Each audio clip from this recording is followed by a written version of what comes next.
We need to talk about project benefits, specifically the way you're talking about project benefits. When you're talking to your stakeholders and business leaders, are you finding that they're not as excited about your project benefits as you are? Maybe rather than being a problem with the benefits, maybe this is actually a problem to do with communication. Maybe that's something more to do with the word itself, benefits, and what people associate that word with.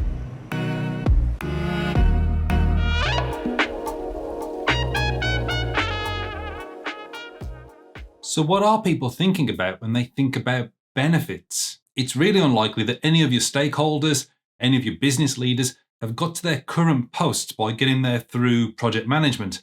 Most people get elevated into these positions through different roles in their organizations. You're absolutely right as a project manager to be thinking about benefits all of the time, but that word doesn't factor into their vocabulary in the same way that it does for ours. So they're not thinking in terms of financial benefits. They're thinking in terms of savings, profits. They're not thinking about non-financial benefits like us either. They're thinking about productivity, efficiency, employee satisfaction, customer satisfaction. But the word benefits isn't rattling around in their head. They know what you mean when you say benefits. They're not stupid. It's like hearing something in a second language and having to retranslate it into your first language, which requires effort. So why force them to use more effort than they need to?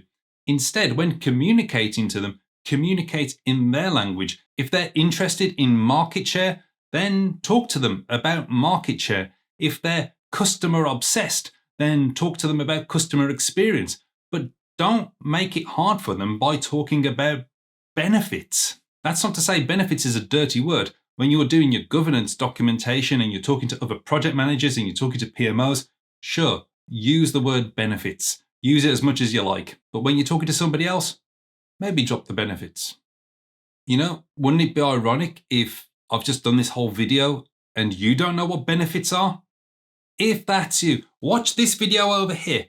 That tells you what the P3O definition of benefits are. Enjoy.